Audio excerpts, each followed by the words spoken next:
আমার নবী বলে রমাদান শাহরু উম্মতি, রমজান হচ্ছে আমি নবীর উম্মতের মাস। তাহলে রজব আল্লাহ, শাবান নবীর, রমজান আমাদের। শব্দটা একটু বড় করে বলেন না, রমজান।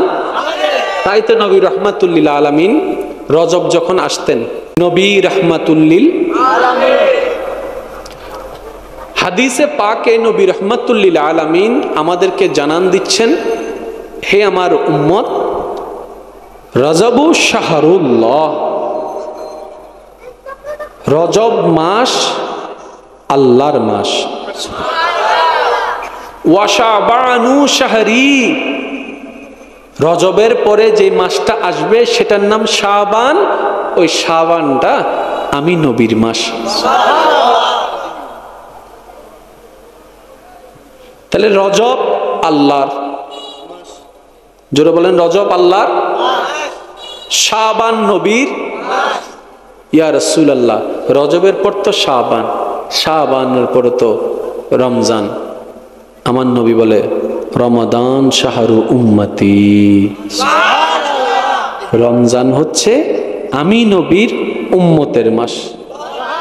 তাহলে রজব আল্লাহর, শাবান নবীর, রমজান আমাদের। শব্দটা একটু বড় করে বলেন না, রমজান। তাই তো নবী রহমাতুল্লিল আলামিন রজব যখন আসতেন, উম্মতদেরকে আমলের প্রতি তাগিদটা একটু বাড়াই দিতেন। বলে যে রমজানের প্রস্তুতি এখন থেকে নেওয়া শুরু করো, সুবহানাল্লাহ। আর আল্লাহর দরবারে ফরিয়াদ করতেন, আল্লাহ আমাদেরকে রজব থেকে রমজান পর্যন্ত তুমি পৌঁছায়া দাও। আর একটু জোরে। এবার দেখেন রজব কার মাস, জোরে বলেন না। এবার বলেন মাস কয়টি? 12টি। মাস কয়টি? মুহররম,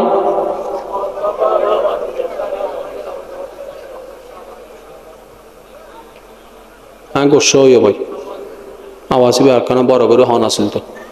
মুহররম, সফর, রবিউল আউয়াল, উসানি, জমাদিল আউয়াল, মাশাআল্লাহ, রজব, শাবান, রমজান, শাওয়াল, জিলকাত, জিলহজ। হমাস। আর একটু জোরে। এই 12টা মাসের ভিতরে কোন একটা সময়ে আল্লাহ পৃথিবীর বুকে হাজার অলৌকিক ঘটনার ভিতরে একটা ঘটনাকে কুদরত দিয়ে ঘটিয়েছেন, সেটার নাম হচ্ছে মেরাজ। সেটার নাম কি? মেরাজ। সেটার নাম হচ্ছে মেরাজ। এই 12টি মাসের কোন মাসে হয়েছে এই ঘটনা? আরো জোরে। রজব মাসে হয়েছে। তার মানে রব্বে কারীম এই ঘটনা বাস্তবায়নের জন্য 12টি মাসের মধ্যে একটা মাসকে বাছাই করেছেন, যার নাম হচ্ছে রজব। আর নবী বলে রজবু শাহরুল্লাহ, আল্লাহ নবী বলেন ওই রজব হচ্ছে আল্লাহর মাস। তার মানে হাবিব এর মেরাজের জন্য আল্লাহ নিজের মাসকে বাছাই করেছেন। তাহলে এই মেরাজের ভিতর অনেক তাত্ত্বিক জ্ঞান, অনেক গবেষণা, কারণ বাছাই করেছেন কে? কোরআনের উদ্ধৃতি দিয়ে আল্লাহ পাক জানাই দিচ্ছেন কোরআনের মাধ্যমে, সুবহানাল্লাযী আসরা বিআবদিহি লাইলাম মিনাল মসজিদিল হারাম ইলাল মসজিদিল আকসা। আর একটু জোরে। কেমন নবীর উম্মত হয়ে জন্মেছি জানেন? যে আল্লাহকে দেখার জন্য সমস্ত স্পেশাল স্পেশাল বান্দা নবী রাসূলরা দেওয়ানা ছিলেন, সেই আল্লাহ দয়া করে মেহেরবানি করে আমাদের নবীকে মেরাজে নিয়ে দেখা দিয়েছেন। নিজে থেকে দাওয়াত দিয়ে নিয়ে গিয়ে দেখা দিয়েছেন। আচ্ছা এবার বলেন, আপনি কাউকে দাওয়াত দিলেন, উনি নিজে থেকে আসলো, আপনি শুধু রিসিভ করেছেন, এই একটা সম্মান। আর একটা হচ্ছে আপনি ওনাকে আনার জন্য গাড়ি পাঠিয়ে দিয়েছেন। স্পেশাল কোনটা? নমাদের তো অন্য নয়, শুন গাড়ি পাঠায় শুধু গাড়ি পাঠাইছে তা না, স্পেশাল স্পেশাল ভিআইপি গার্ড গুলারে পাঠাই দিয়েছে। যাও সবাই আজকে দুনিয়ার ভুবনে, আল্লাহ আমাদের ডিউটি তো অন্য জায়গায়, আল্লাহ পাক বলে আমি বলছি যাও, কাতারবদ্ধ হয়ে দাঁড়াও। সমস্ত ফেরেশতার সর্দার হচ্ছে জিব্রাইল। আল্লাহ জিব্রাইলকে নেতৃত্ব দান করে দিলেন। ওই জিব্রাইলের নেতৃত্বে লক্ষ লক্ষ ফেরেশতা আল্লাহর মনোনীতরা এবার যেতে লাগলেন দুনিয়ার বুকের মধ্যে। কাকে আনতে, কাকে আনতে? এবার দেখেন, আপনি আমি যদি কাউকে গাড়ি পাঠাই আনি, সেটা আমাদের এলাকায় আমাদের দৃষ্টিতে ভিআইপি পারসন, আল্লাহর চাইতে বড় কেউ নাই। ওই আল্লাহ যাকে এত স্পেশাল ভাবে আনছেন, নিজের বিবেককে প্রশ্ন করে দেখেন ওই নবী কত স্পেশাল। আর একটু জোরে বলবেন না সুবহানাল্লাহ। ভালো থাকতে যদি আমরা চাই, ভালো থাকতে যদি আমরা চাই, ভালো থাকার জন্য কিছু করতে, আবার কিছু ছাড়তে, কিছু বাদ দিতে, কিছু করতে। এই ভালো থাকার যতগুলা ফর্মুলা আছে, তার মধ্যে সবচেয়ে স্ট্যান্ডার্ড ফর্মুলা কি জানেন? ভালো রাখুন, ভালো থাকুন। অন্যকে যে ভালো রাখে সে নিজে ভালো থাকার রাস্তা করে। যে অন্যের মুখে হাসি ফুটাতে পারে লিগেলি পাবে, মূলত সে নিজের মুখে হাসি ফুটানোর একটা রাস্তা করে নিয়েছে। যে অন্যের মুখে আহার তুলে দিতে পারে, মূলত সে নিজের রিজিকের মধ্যে বরকত নিয়ে এসেছে। বলেন সুবহানাল্লাহ। কারণ সবকিছু দেনেওয়ালাকে আল্লাহ। আর একটু জোরে, তো ওই আল্লাহ দেন কখন, এটা আপনাকে আগে শিখতে হবে। কি করলে আল্লাহ দেন সেটা আপনাকে আগে জানতে হবে। আল্লাহ দেন কখন? এক কথায় বুঝে রাখেন, যখন আল্লাহ খুশি হয়। যখন আল্লাহ কি হয়? জোরে বলেন না, যখন আল্লাহ কি হয়? এবার আসেন, তাহলে আমাদের একটাই কাজ, সেটা কি জানেন? আল্লাহকে খুশি করা। আর একটু জোরে বলবেন না। সমস্ত সৃষ্টির বান্দার একটাই কাজ, আল্লাহকে খুশি করা। যেমন একটা জিনিস দেখেন না, বর্তমান বিজ্ঞান বলে গাছেরও প্রাণ আছে। একটা গাছ যখন ছোট থেকে বড় হয়, আমরা বিশাল গাছ দেখি, কত কত বছর কেটে যায়। যখন সেই গাছটাকে ঘর বানানোর জন্য আমরা কাটতে শুরু করি, গাছে তো কখনো বাঁধা দেয় নাই, গাছে তো কখনো আমাদের উপর আক্রমণ করে নাই। কেন? কারণ গাছ জানে, আমি যদি যার জন্য রব আমাকে সৃষ্টি করেছেন সে মানুষকে যদি আমি গাছ খুশি করতে পারি, আমার রব আমি গাছের উপর খুশি হয়ে যাই। রক্ত প্রবাহিত করলে অন্যায়, পুলিশ এসে অ্যারেস্ট করে নিয়ে যাবে। কিন্তু একটা গরু, ছাগল, যখন মুরগি যখন আমরা জবে করি, কই পুলিশ তো আসে না, অ্যারেস্ট মামলা তো হয় না। আমি তো একটা হত্যা করলাম, তখন পুলিশ আইন বলে এটা মানুষের জন্যই স্রষ্টা সৃষ্টি করে দিয়েছেন। এবার আমি আপনাদেরকে একদম শর্টকাট বলি, বোঝার চেষ্টা করবেন। একজন সন্তানের উপর সবচেয়ে বড় অধিকার কার? মা বাবার। কারো কোনো দ্বিমত আছে? যেমন আমাকে আমার মা বাবা জন্ম দিয়েছে, সুতরাং আমার উপরে যতজনের অধিকার আছে, সবচাইতে সৃষ্টির ভিতরে অধিকার হচ্ছে আমার মা এবং বাবার। এই মা বাবা দুইজনের মধ্যে সবচেয়ে অধিকার কার বেশি? আমি বলবো না, আপনারা বলেন। এবার আপনার এলাকায় যদি কোনো মা সন্তান ডেলিভারি করার পরে, প্রসব করার পরে নিজে যদি গলা চিপে মেরে ফেলে, পুলিশ আসবে নাকি আসবে না? আমি সবার মুখে শুনতে চাই। অ্যারেস্ট করবে কি করবে না? এবার মাকে যখন পুলিশ অ্যারেস্ট করতে গেল, মা বলল আমি পেটে রাখছি, আমি ঘুমাইতে পারি নাই, আমি জন্ম দিয়েছি, এটা আমার সন্তান, আমি হত্যা করেছি, অ্যারেস্ট করবা কেন? পুলিশ কি বলবে?